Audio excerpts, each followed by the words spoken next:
Hadirin hadirat jemaah kaum muslimin muslimat jamaah majlis ilmu yang dimuliakan Allah.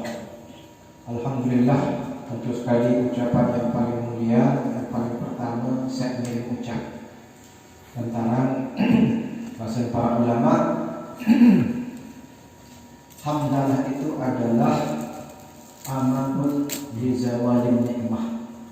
Hamdalah itu ucapan syukur, ucapan terima kasih, ada bahasa yang penghargaan setinggi-tingginya baik dari Allah Subhanahu wa taala atas segala macam nikmat yang sudah diberi ataupun segala macam sambut terima. Ini adalah amanun bizawaliha, ia jadi ikat nikmat-nikmat ini ada bisa nimbik ulang. Kalau pelungguh misalnya mensyukuri nikmat iman, maka mengikatnya iman ini supaya tidak hilang dari hati kita adalah dengan cara bersyukur, mensyukuri iman. Alhamdulillah. Rasa sampun yang matur lain tetap matur niki ulang dari malik, tetap diulang-ulang karena ini yang paling penting. Yang paling berharga dari rajin Musami adalah iman. Iman niki ya jadi permata, dia jadi emas.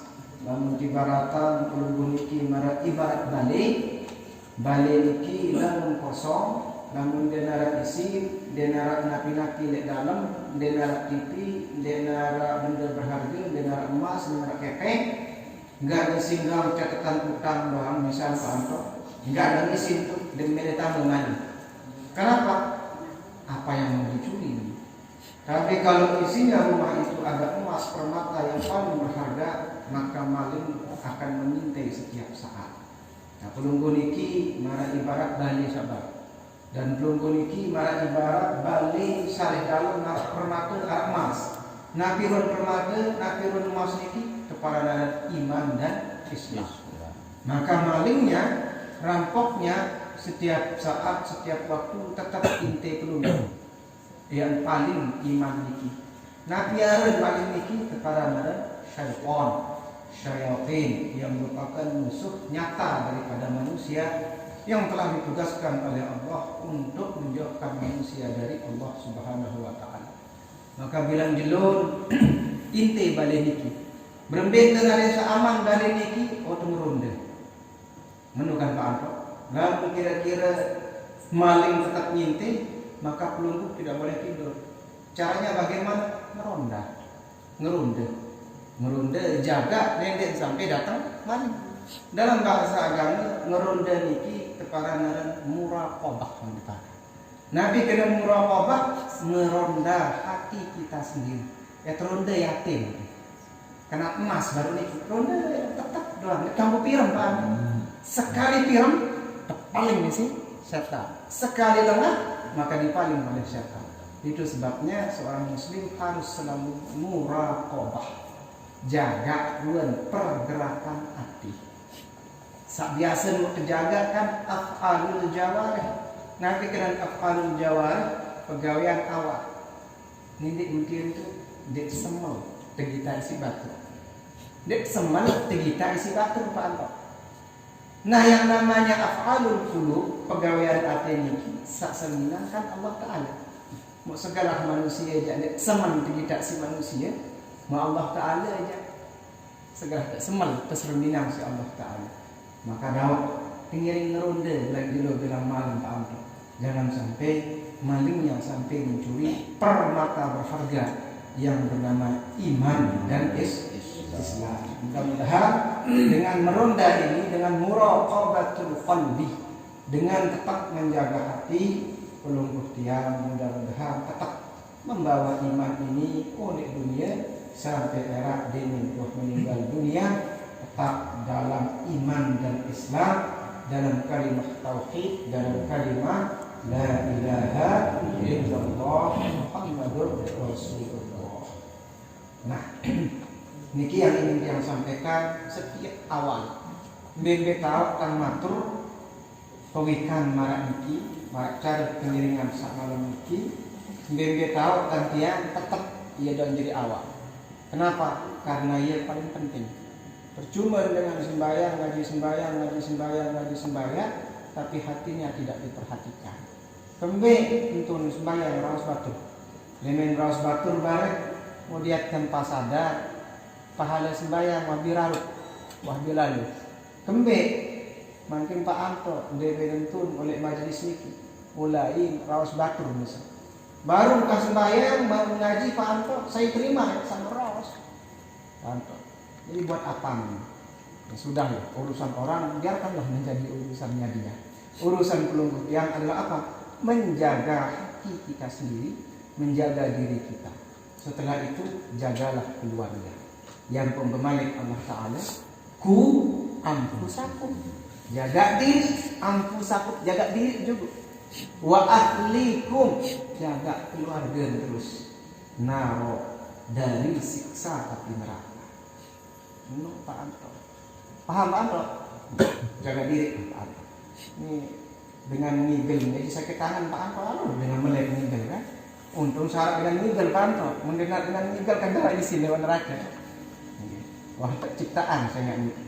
Ya biarkan saja. Tapi kalau bisa jagalah mereka setelah kita menjaga diri, ajak kepada kebaikan. Amar ma'ruf nahi munkar. Tapi kalau tidak bisa, ya berbeda cara ini. Bagaimanapun cara supaya kita bisa. Nah, bahasa para ulama, hakikat merdeka, merdeka bahas teman. Lantaran masih bulan Agustus Pak Anto. Bahasa Buya Hamka ketika beliau diangkat menjadi ketua MUI pertama, Majelis Ulama Indonesia pertama, beliau menyampaikan pidato yang luar biasa. Bahasa beliau, seseorang yang merdeka itu yang paling tidak ada 3 hal. Yang pertama, harus berpatokan kepada ayat yang sering kita gunakan. Kuntum khairu ummatin ukhrijat lin-nas ta'muruna bil ma'ruf wa tanhauna 'anil munkar wa tu'minuna billah. Hal itu kategori. Manusia merdeka menurut ayat niki bahasa Buya Hamka itu ada 3 kategori. Pertama, ta'muruna bil ma'ruf, bebas menyuarakan kebaikan.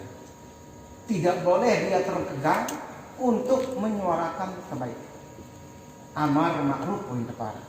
Tenak batur gawe bagus. Semua orang bebas gawe bagus. Bebas betenak gawe bagus. Lalu cara betenak adin solah-solah. Ini batur ini ke melek menek lalu melek nai Pak Anto. Katanya, Anda mau kemana? Ayo kita mau ibadah ini maka melek menek dengan semua menek dulu. Nah itu artinya apa? Mengajak kepada kebaikan, menyuarakan kebaikan juga ada cara. Maka para ulama menyampaikan ilmu-ilmu tentang dakwah. Nah, kedua, yang para manusia yang benar-benar merdeka itu adalah ta'muruna bil ma'ruf wa tanhauna 'anil munkar. Bebas mengkritisi kalau ada keburukan. Setiap keburukan bebas dikritisi, tapi ada caranya mengkritisi keburukan. Ndek demen nun salah dengan mutsalaan. Ndek demen salah unin dengan langsung sikat. Oh tidak.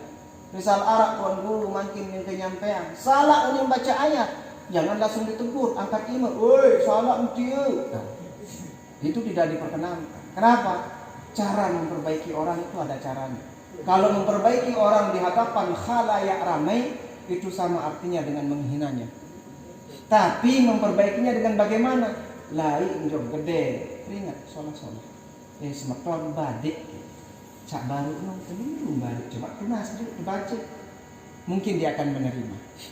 Nah itu ada caranya, masing-masing mempunyai ilmu. Yang jelas merdeka itu adalah bebas menyampaikan kebaikan, merdeka itu adalah bebas mengkritisi kejelekan, dan yang terakhir baru dua-duanya akan benar, bebas menyampaikan kebaikan dan mengkritisi keburukan. Tatkala tu'minuna billah, kita semua beriman kepada Allah. Dalam arti Nabi menyampaikan kebaikan, mencegah keburukan, mengkritisi keburukan harus didasari dengan iman kepada Allah. Nabi makna lillahi ta'ala. Semata-mata munarak batur salah, pelungguh mau tegur lillahi ta'ala. Jangan ditegur orang, ada yang satu ketahuan kena nih. Nah itu salah. Dua dengan laun lebur, ada satu ketahuan nih. Salah dia, ini sak kena ni. Melek dekat tahun dia cekap. Itu juga salah. Maka orang yang mengkritisi, orang yang mengajak kepada kebaikan harus didasari dengan tu'minu billah, harus didasari dengan iman kepada Allah. Kalau kita kaitkan dengan pemerintah, kalau mau mengkritisi pemerintah, silahkan. Tapi ingat, tu'minu billah. Niatnya adalah lillahi ta'ala. Lalu niatnya dia menjadi presiden yang dikagum dia. Kemudian burung lillahi ta'ala. Kenapa dia sampaikan ini Pak Antro? Para jemaah semua, karena kita mungkin masih berada di bulan Agustus, bulan kemerdekaan Republik Indonesia ya. Kita nanti ada rayakan pada 17 Agustus setiap tahun. Nah, sampun berikan niki 17 Agustus niki kan tahun 1945 ya, tahun proklamirkan kemerdekaan Republik Indonesia di Jalan Pegangsaan Timur. Ini di rumah seorang ulama bahkan itu, yang dibacakan oleh Soekarno dan ditandatangani oleh Soekarno dan Hatta. Kenapa dia sampaikan ini Bapak dan Ibu? Dia ingin mengaitkan antara bulan Agustus dengan bulan Hijrah Makkiyah. Bulan Hijrah Makkiyah ini kan bulan Nabi Pak, bulan Muharram. Muharram itu bulan pertama dalam Islam. Ini bulan pertama dalam Islam. Nah, kalau cerita lain kan ketika Rasulullah SAW masih hayat, nen penarak jadi penanggalan tahun dengan Islam. Sejak zaman Abu Bakar tidak ada. Begitu Sayyidina Umar memerintah, beliau dikritisi oleh anak buahnya lah kasar-kasar. Berkirim surat, korespondensi, kirim-kirim surat, ada tanggalnya, ada bulannya. Karena bulan yang kita ketahui sekarang itu memang bulan yang ada pada budaya Arab saat itu. Masuk Muharram, Rabiul Awal, Rabiul Akhir. Rabiul Awal artinya Nabi, musim panas pertama. Rabiul Akhir, musim semi, maaf, musim semi pertama. Rabiul Akhir, musim semi kedua. Begitu itulah. Namanya juga Sabtu Ahad, ini kan sesuai dengan hitungan Ahad. Pertama, Senin, Itsnin kedua, Thulatha yang ketiga, Arbi'a yang keempat, Al-Khamis yang kelima. Jumat punya nama khusus, Sabtu nama khusus. Semuanya berasal dari penyebutan lama pada saat itu. Tapi tahunnya tidak ada, dikritik Sayyidina Umar. Ya Umar, ini tanggalnya ada, harinya ada, tapi bulannya ada, tapi tahunnya tidak ada. Pakai tahun apa? Akhirnya beliau berpikir, kalau begitu kita buat tahunnya. Akhirnya dibentuklah kalender Islam sekarang dengan Hijrah. Kenapa? Dari mana diambil Hijrah itu? Penghitungannya dari mana? Apakah dari lahirnya Nabi? Atau lahir sejak beliau diangkat menjadi Nabi? Tidak. Diangkat tahun Hijrah itu mulai dihitung dari tahun Nabi. Berpindahnya Rasulullah SAW dari Mekah menuju ke Madinah. Nah, proses berpindahnya dari Mekah ke Madinah ini yang dinamakan dengan nama Hijrah. Nabi dengan hijrah pindah sana. Itu sebabnya guru kami dulu Syekh Sardar Muhammad Ali, yang guru tiang niki, guru beliau juga, beliau niki doktor, bahkan di bidang hadis luar biasa, kutub sittah wal Bukhari, Bukhari, Muslim, Abu Daud, Nasai, Tirmizi, Nasai, Ibnu Majah, 6 kitab hadis niki saja rujukan utama di dunia Islam.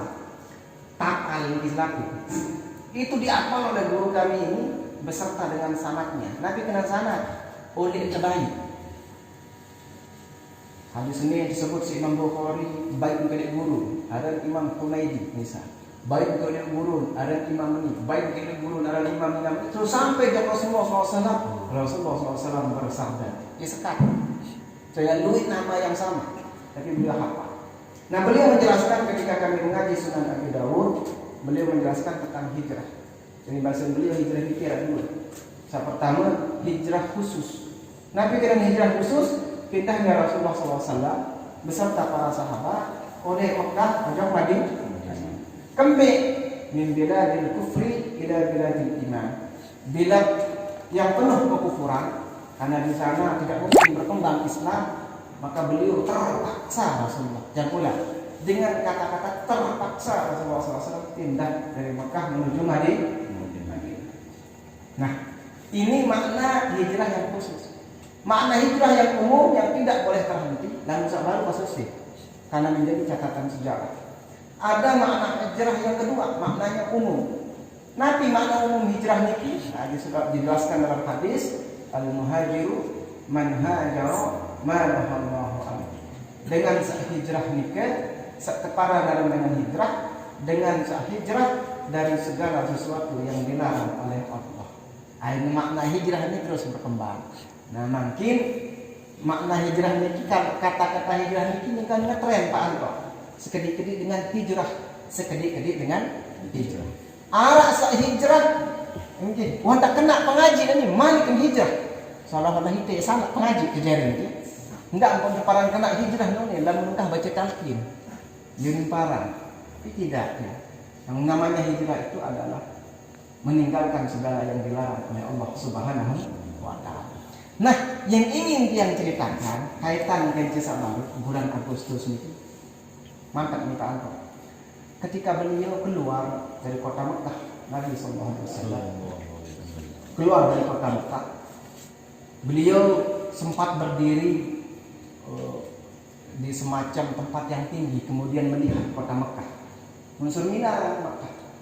Nabi bahasa beliau, Mekah, kamu itu adalah negeri yang paling soleh, negeri paling istimewa bahasa Nabi SAW. Dan aku paling mencintaimu. Negeri yang paling istimewa, negeri yang paling baik, negeri yang paling aku cintai bahasa Nabi. Walaula anna qaumi akhrajuni minki ma sakantu gairaki. Seandainya tidak kaumku seandainya diusir isi keluarga Mesa, isi penduduk Mekah sendiri, saya tidak akan tinggal di tempat yang lain. Nah, maksudnya bahasa para ulama, hadis ini menunjukkan tentang kecintaan Nabi kepada tanah kelahirannya, kepada kampung halaman, kepada negerinya, kepada negaranya. Ada yang bahas makin. Itu terjadi kapan? Ketika beliau hijrah. Maka antara Muharram dan bulan Agustus besokok makin ini seolah-olah besokok antara cinta agama dan cinta negara. Besokok jadi sedih. Kenapa? Karena Rasulullah SAW ketika menyebut hadis itu, beliau menunjukkan kecintaannya kepada negaranya, kepada negerinya yang namanya Mekah. Saya paling mencintai Mekah, maksudnya aku paling mencintai Mekah. Lalu tusir, mati itu. Ada yang menujak, kayak ngomong, tahu lain bahasa.